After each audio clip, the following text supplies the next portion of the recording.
رسول اللہ لبیک لبیک لبیک یا رسول اللہ لبیک لبیک لبیک یا رسول اللہ لبیک لبیک لبیک یا رسول اللہ لبیک لبیک لبیک یا رسول اللہ لبیک لبیک لبیک یا رسول اللہ لبیک لبیک لبیک یا رسول اللہ لبیک لبیک لبیک یا رسول اللہ.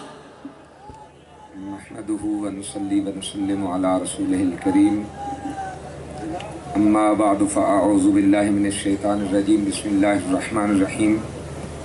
قال رسول الله صلى الله عليه وسلم ختم بي النبوة او كما قال عليه الصلاة والسلام. الصلاة والسلام عليك يا سيدي يا رسول الله وعلى آلك واصحابك يا خاتم النبيين. میرے نہایت ہی واجب الاحترام علماء کرام، سادات کرام، نہایت ہی واجب القدر صاحب صدر قبلہ قائد ملت اسلامیہ اور نہایت ہی واجب الاحترام صاحبزادہ بھائی محمد انس حسین رضوی صاحب،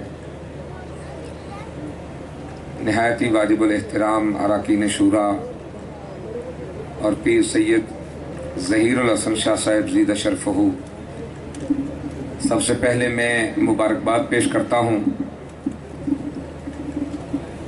شمالی پنجاب کے سرپرست اعلیٰ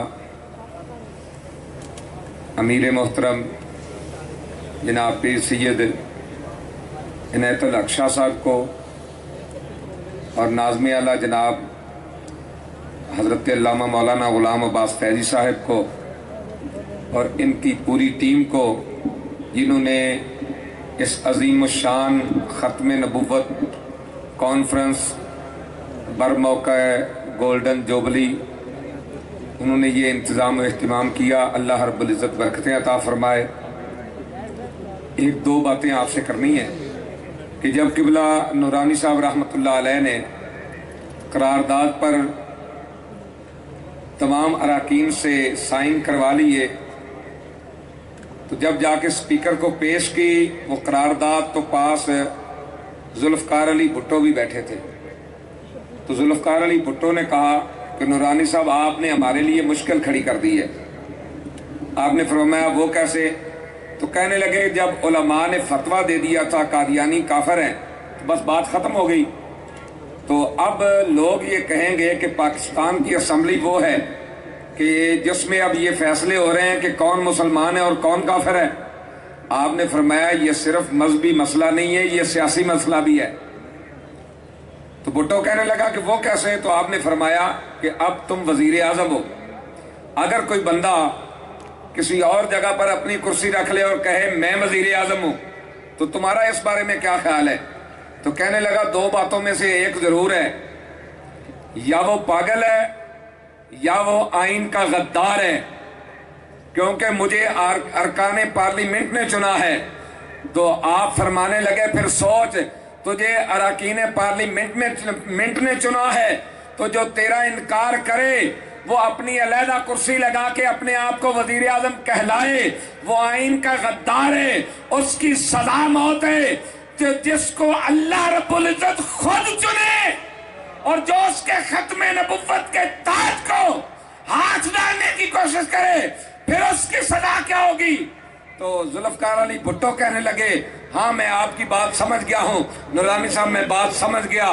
آپ قرارداد پیش کریں، ہمارے سارے لوگ آپ کی قرارداد کی حمایت کریں گے.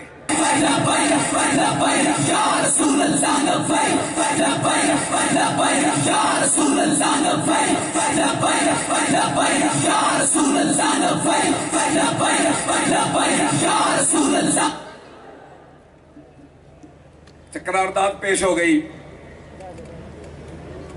پاس بھی ہو گئی. ان کو اسی آج کے دن، ستمبر تھا، ہفتے کا دن تھا، 7 ستمبر ہفتے کا دن، ان کو کافر قرار دے دیا گیا. اور میں غور کر رہا تھا، دنیا میں بڑی بڑی تحریکیں اٹھیں، بڑی بڑی تنظیمیں بنی، اور جب کوئی مسئلہ ہوا، مسئلہ ہونے کے بعد بزرگ اٹھے انہوں نے لوگوں کی ذہن سازی کی، لوگوں کو تیار کیا، تیار کر کے پھر میدان عمل میں آئے۔ جب اس مسئلے کا حل ہو گیا وہ تحریکیں اور تنظیمیں خاموش ہو گئیں، لیکن اللہ رب العزت نے قبلہ امیر المجاہدین پر وہ کرم کیا تھا کہ آپ نے فتنہ اٹھنے سے پہلے ہی قوم کو تیار کروا دیا، اور ساتھ فرمایا کہ یہ بات سپیکروں تک نہیں رہنی۔ پھر آپ نے بھی دیکھا مسجدوں کی صفیں ٹوٹی، ختم نبوت پر حملے ہوئے، ناموس رسالت پر حملے ہوئے، اور بابا جی نے فرمایا تھا آخر وجہ کیا ہے؟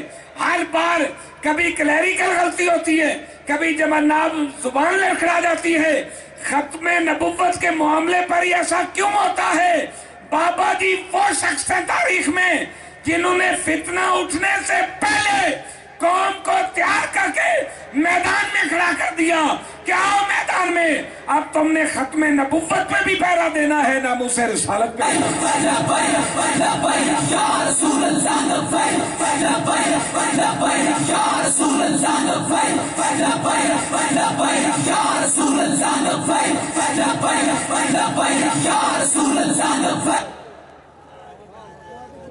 اور سادی جی گل ہے، لاتوں کے بھوت باتوں سے نہیں مانتے۔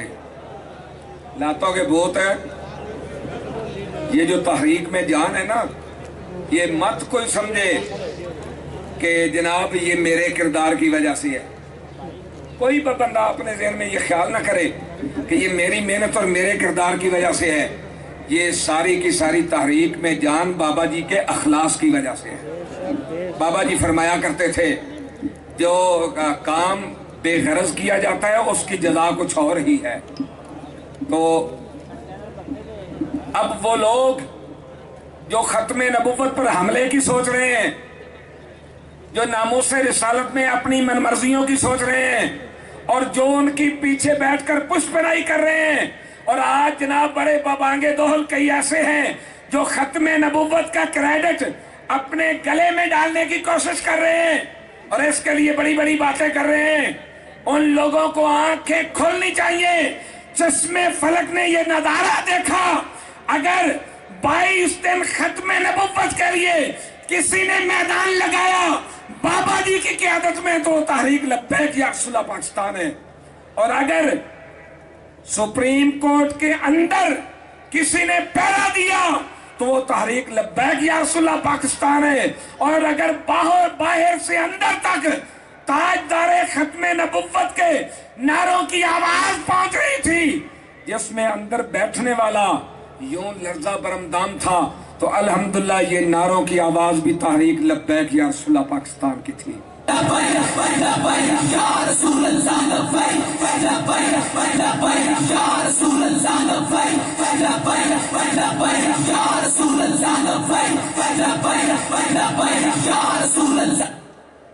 اجے بھی جی کسی نے ذہن سے شوق ہے نا کہ اسی ختم نبوت پہ حملہ کریں گے یا جناب کسی جگہ تے کوئی تبدیلی کریں گے، سن لو تحریک لبیک یا رسول اللہ میدان دے اندر موجود ہے، ہر بے ادب گستاخ دا کچومر کٹ کے رکھ دے گی انشاءاللہ۔